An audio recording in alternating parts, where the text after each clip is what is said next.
Assalamualaikum warahmatullahi wabarakatuh.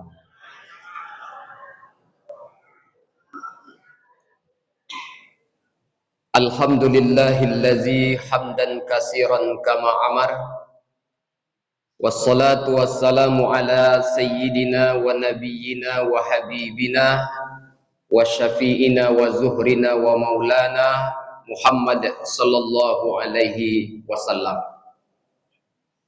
Bapak Ibu hadirin salat fardu subuh yang dimuliakan Allah Subhanahu wa taala.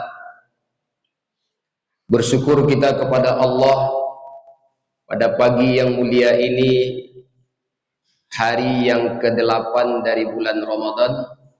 Sebahagian mungkin sudah masuk hari yang ke-9. Tapi insya Allah belum ada jemaah kita yang hari ini sudah masuk hari ke-30. Kalau sudah masuk hari ke-30 berarti hari ini kita raya. Ada jemaah Masjid Darul Amal sudah hari ke-30? Belum lagi ya? Alhamdulillah. Salawat dan salam kita sampaikan buat Nabi kita Muhammad sallallahu alaihi wasallam. Allahumma salli ala sayyidina Muhammad wa ala ali sayyidina Muhammad.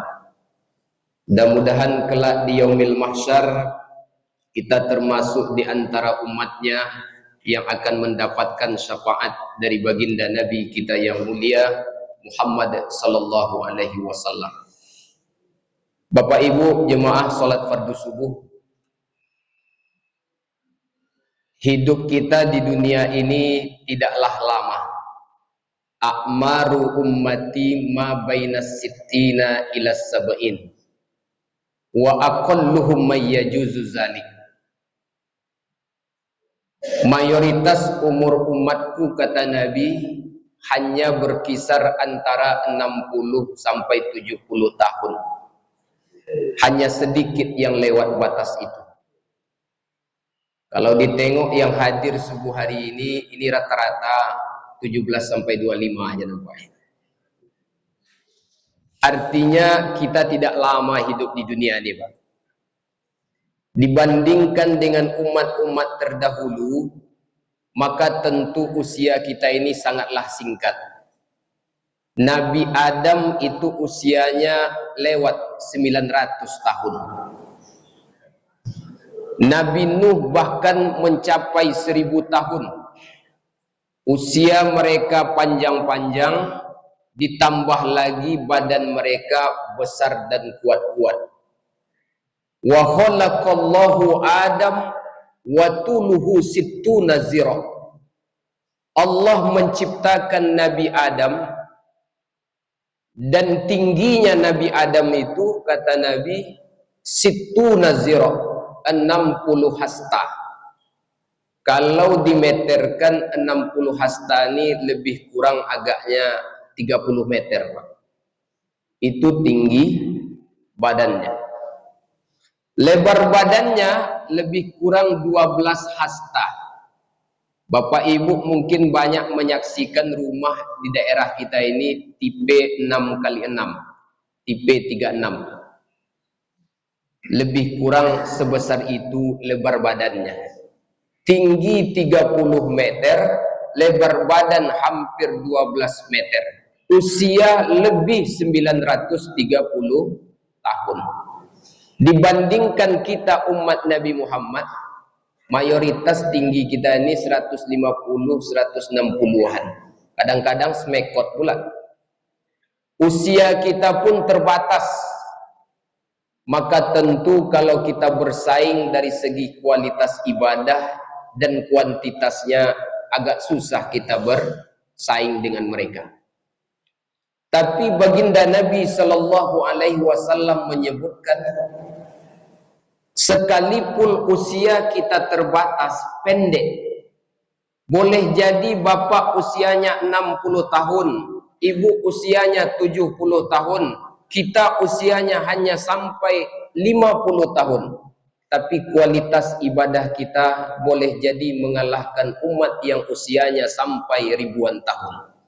Apa sebab usia kita hidup terhenti, tapi ibadah yang mendatangkan pahala terus mengalir?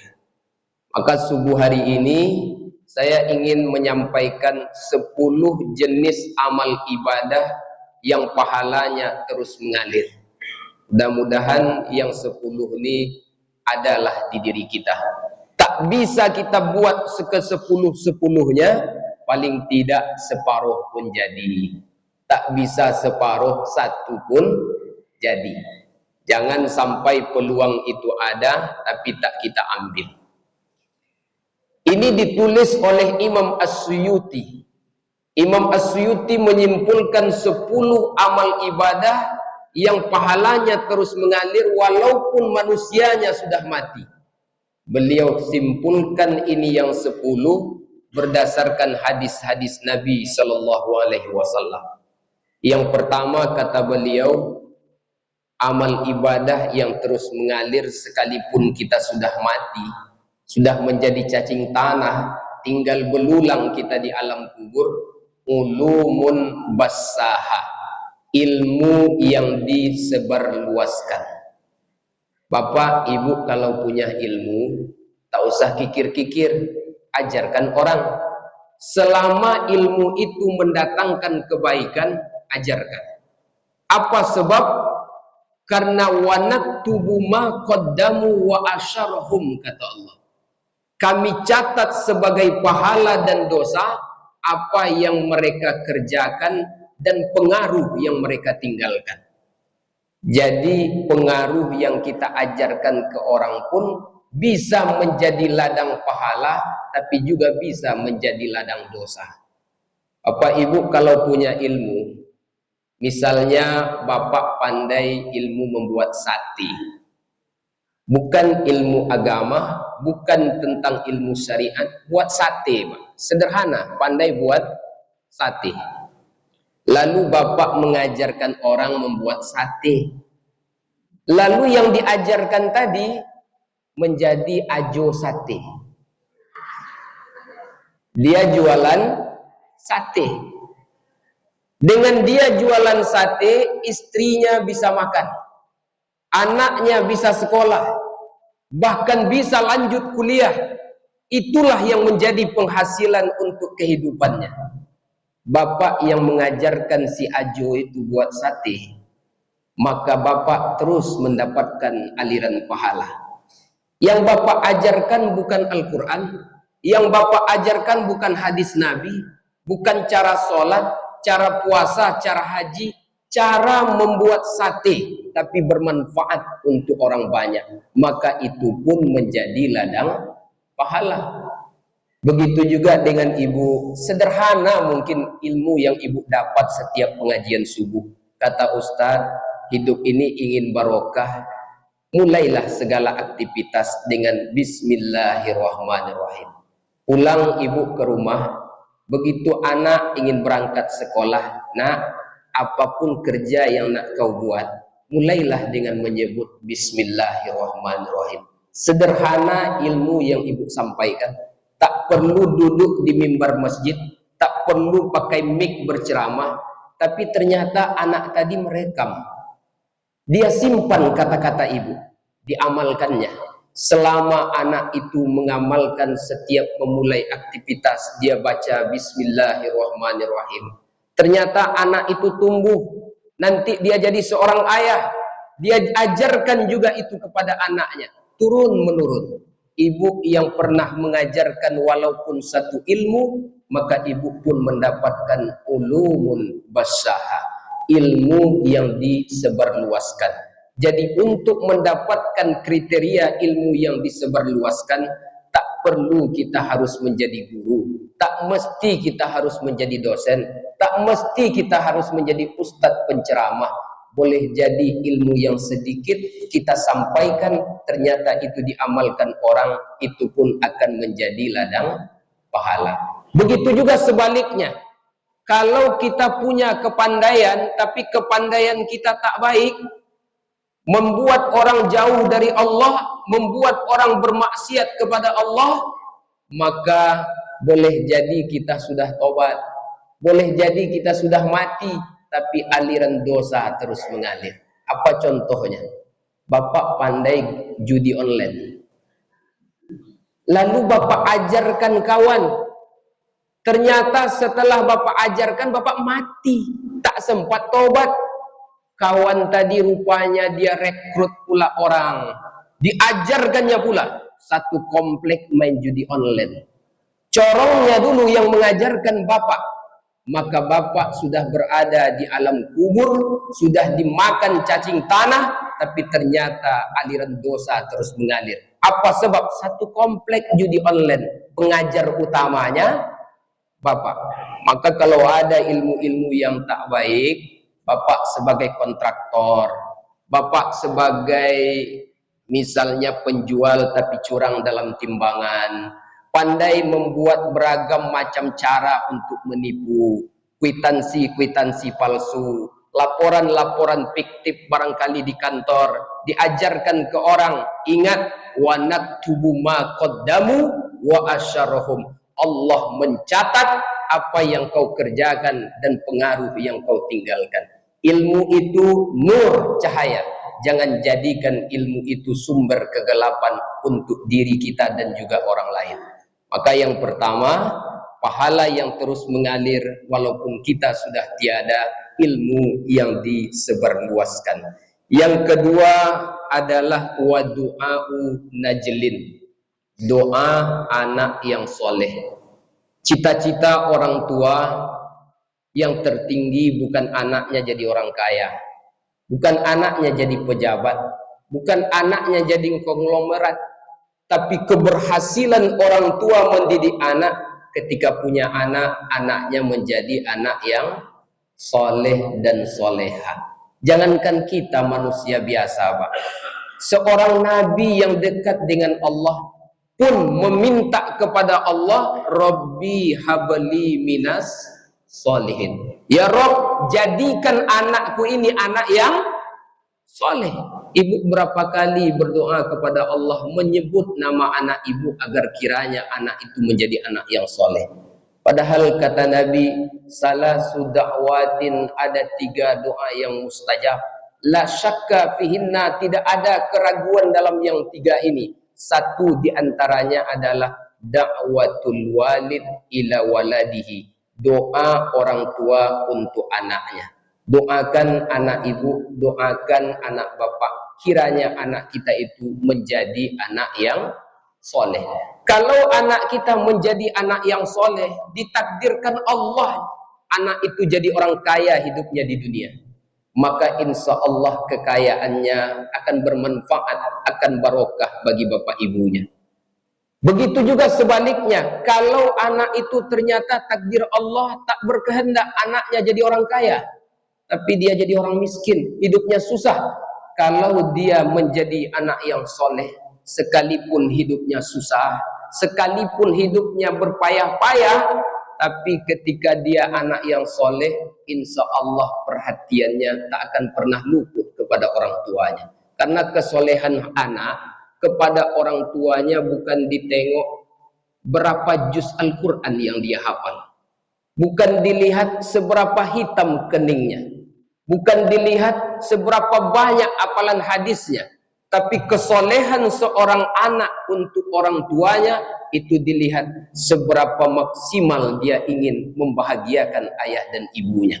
Makanya dalam sebuah riwayat disebutkan, man nazara nazratan rahmah ila walidai, siapa di antara kalian yang memandang kedua orang tuanya dengan pandangan rahmat, dia datang ke orang tuanya dengan pandangan kasih sayang, ternyata di sisi Allah falahu ajru hajjatin wa umroh, itu ternyata baginya lebih baik dibandingkan pahala haji dan umroh. Jadi wajar bila ada anak yang hidup merantau, bersusah-susah dia mencari duit di rantau orang, lalu dia ketika Idul Fitri datang, dia tetap pulang walaupun duit tak banyak.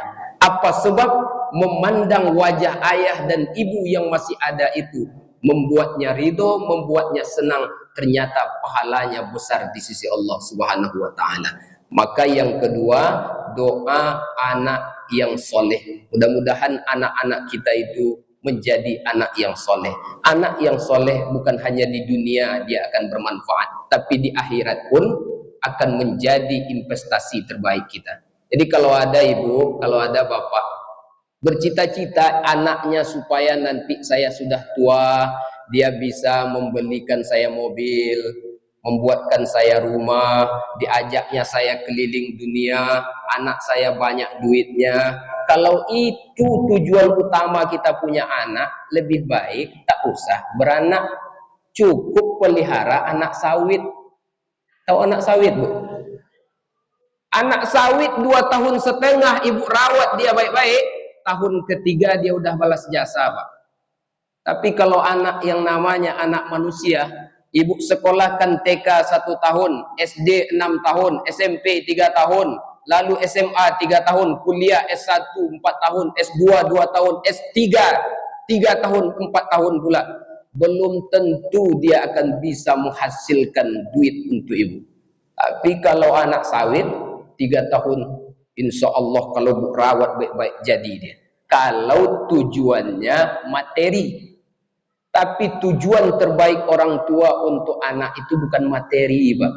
Materi bisa diganti dengan anak sawit.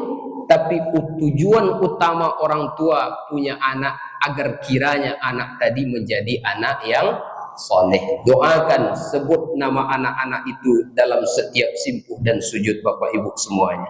Kemudian yang ketiga, yang pahalanya terus mengalir, kata Imam As-Suyuti, wa gharsun nahal, menanam pohon. Jadi ternyata ladang pahala itu, Pak, bukan sekedar di masjid, bukan hanya di musola, bukan hanya di pesantren-pesantren, tempat-tempat pengajian.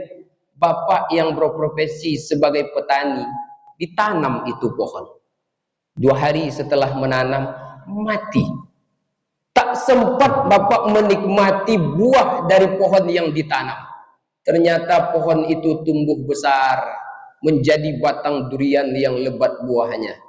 Berpuluh-puluh tahun setelah Bapak wafat, ternyata pohon itu berbuah. Begitu berbunga, bunganya dimakan oleh burung. Maka burung yang memakan kenyang, Bapak yang menanam dapat pahala. Pahala apa? Sedekah dari burung yang memakan buah yang Bapak tanam pohonnya itu. Oh, ternyata buahnya matang, masak menjadi sebuah buah durian. Lalu datang tupai. Tahu tupai, Pak? Datang tupai memakan buah durian tadi, sehingga duriannya ompong. Tupai pun senang. Dimakan oleh tupai, itu pun menjadi pahala bagi ibu yang menanam. Padahal yang memakan tupai, apalagi manusia. Lalu begitu tupai memakan buah durian, jatuh durian itu ke bawah. Ternyata tak ada manusia yang ada di bawah. Yang ada di bawah justru babi ngepet. Babi. Bahasa Jepangnya kondia. Tahu kondia, Pak? Itu bahasa Jepangnya itu, Pak. Dimakan oleh babi tadi. Babi memakan, binatangnya haram, tapi tetap menjadi pahala bagi ibu yang menanam, bagi bapak yang menanam. Begitulah hebatnya syariat ini. Ternyata ladang pahala bukan hanya sekedar di sholat, di puasa dan zakat. Ternyata menanam pohon yang ketika pohon itu bermanfaat, maka pohon itu pun akan menjadi ladang pahala. Yang keempat, was-shadaqatu tajri. Sedekah jariah, tanah yang diwakafkan, harta yang kita infakkan, selama itu dipakai orang. Boleh jadi tak banyak, sedikit. Bapak punya kebun sawit 50 kapling misalnya. Amin kan, Pak? Mudah-mudahan dikabulkan Allah. 50 kapling, lalu 1 kapling diantaranya Bapak Ibu wakafkan untuk Masjid Darul Amal. Kebun sawit itu tetap berjalan, beroperasi, tapi hasilnya untuk Darul Amal. Darul Amal mengadakan pengajian, mengadakan beragam kegiatan. Ternyata bapak sudah tiada, tapi satu kapling sawit ini tetap mendatangkan pahala yang terus mengalir untuk bapak. Maka orang kaya yang hebat itu bukan orang kaya yang banyak mewariskan harta untuk anak keturunannya, tapi orang kaya yang hebat itu adalah hartanya bermanfaat untuk dirinya setelah kehidupannya, setelah mati. Makanya sahabat Nabi yang hari ini hotelnya masih kokoh berdiri, yaitu hotelnya Utsman bin Affan. Dan banyak sahabat-sahabat Nabi mencontohkan bahwa salah satu ibadah yang pahalanya luar biasa, sedekah jariyah. Mudah-mudahan kita yang diberikan karunia oleh Allah rizki yang berlimpah pun, walaupun tak banyak rizkinya pun, tetap juga agaknya menjelang kita mati ada sedekah jariyah yang pernah kita berikan. Kemudian yang kelima, wawarsyatu mushafin, mewariskan mushaf. Boleh jadi mushaf yang kita wariskan Al-Quran, boleh jadi kitab-kitab, buku-buku, di mana orang setiap kali membaca mushaf, maka ibu yang mewakafkan, yang mewariskan kitab suci Al-Quran atau buku tadi mendapatkan pahala. Jadi kalau ibu misalnya duit banyak, payah menghabiskan duit. Ada yang payah menghabiskan duit sini, Pak? Orang payah cari duit, dia payah menghabiskan duit. Tapi dia ingin duitnya itu mendatangkan pahala. Bagaimana caranya? Cari TPA-TPA, tempat pengajian-pengajian, sekolah-sekolah misalnya tahfiz Quran yang barangkali di sana Al-Qurannya tidak ada, buku-bukunya susah, anak-anaknya payah untuk membeli karena keterbatasan ekonomi, bapak ibu belikan Al-Quran. Ini setiap kali anak itu baca Quran, ibu bapak dapat fee daripada pahala yang mereka dapat tanpa mengurangi pahala mereka. Makanya banyak orang mewariskan Al-Quran, mengimpakkan Yasin, tapi kadang-kadang banyaknya itu cuma pas dekat-dekat pilkada. Dekat pilkada datanglah Yasin-Yasin, tapi baleho dia lebih besar dari tulisan Yasinnya.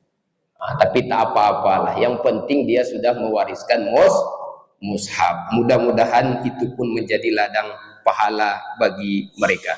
Kemudian yang keenam, waribatu sagrin, menjaga perbatasan.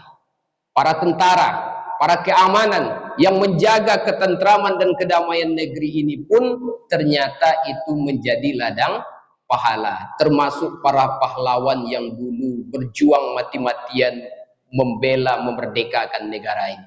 Kita hari ini tetap tenang, kita hidup nyaman, kita bisa bekerja, berusaha. Ada orang-orang yang telah berjasa, mereka lah para pahlawan, mereka lah para pejuang negeri ini. Itu pun mereka mendapatkan pahala yang terus mengalir sampai kiamat.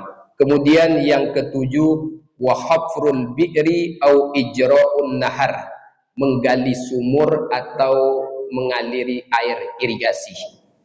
Maka setiap kali orang memakai air itu, dipakai untuk mandi, dipakai untuk bersih-bersih, dipakai untuk mencuci, dipakai untuk berwudu, bapak yang membuat, bapak yang mendanakan akan terus mendapatkan pahala. Bapak ibu barangkali berjalan ke sebuah tempat, lalu ditengok di tempat itu, tempat ibadahnya ramai orang, cuma airnya susah, sumurnya satu, itu yang diantri begitu panjang. Ini sebetulnya peluang, Pak. Bapak buatkan sumur bornya, lalu bapak buatkan sumur bornya, orang berwuduk dengan air sumur tadi, orang bersuci dengan itu, orang membersihkan diri dan pakaiannya dengan air itu. Selama air itu dipakai orang, maka selama itu pula kebaikan-kebaikan akan terus mengalir kepada bapak yang pernah untuk mengimpakkan sebahagian hartanya untuk membuat sumur. Kemudian yang kedelapan, wabaitun lil gharib banahu ya'wi, membangun rumah untuk para pengungsi. Orang yang kena musibah, orang yang kena bencana, tak ada rumah, tak ada tempat tinggal, lalu bapak menyediakannya. selama mereka berada di tempat itu, maka di saat itu ladang pahala terus mengalir kepada kita yang menyediakan tempat untuk mereka. Kemudian yang kesembilan, au banahu mahalla zikri, atau membangun tempat-tempat zikir, tempat-tempat ibadah. Boleh jadi membangun sekolah, boleh jadi membangun pesantren, boleh jadi membangun rumah tahfiz, boleh jadi membangun apapun yang mengingatkan kita kepada Allah. Selama itu dipakai orang, dimanfaatkan, maka itu pun termasuk di antara 10 amal ibadah yang terus mengalir walaupun kita sudah tak lagi di dunia ini. Yang terakhir adalah wa ta'limun li Qur'anin karim, mengajarkan Al-Qur'an. Barangkali yang terakhir ini tak banyak modalnya. Bapak punya anak, bapak punya cucu, ibu pun begitu. Boleh jadi duit tak ada, ingin mewakafkan tanah pun tak ada, ilmu tak banyak, tapi alhamdulillah huruf hijaiyah pandai. Maka bapak punya anak, punya cucu, ajarkan anak tadi. Mulai dari alif sampai hamzah ya, akhirnya ternyata anak tadi pandai baca Quran. Bahkan bukan hanya sekadar pandai baca Quran, anak pun menjadi hafiz Quran. Dia punya murid ratusan hingga ribuan. Bapak ibu yang mengajarkannya Al-Quran, yang mengajarkannya mengenal huruf hijaiyah, itu pun mendapatkan pahala yang terus mengalir. Itulah 10 amal ibadah yang pahalanya terus mengalir walaupun kehidupan sudah berakhir di dunia ini. Mudah-mudahan kita termasuk di antara orang-orang yang mendapatkan 10 amal ibadah tersebut. Tak bisa kita dapat semuanya, paling tidak separuh pun jadi. Tak bisa separuh, paling tidak satu pun jadi. Tidak juga bisa satu. Inna lillahi wa inna ilaihi raji'un. Barangkali ini yang dapat saya sampaikan pada kesempatan terbatas ini. Terima kasih atas segala perhatian dan kesempatan waktu yang sudah diberikan oleh Bapak Ibu. Mudah-mudahan kita diberikan Allah nikmat istiqomah sampai malaikat maut tiba. Wabillahi taufik wal hidayah. Wassalamualaikum warahmatullahi wabarakatuh.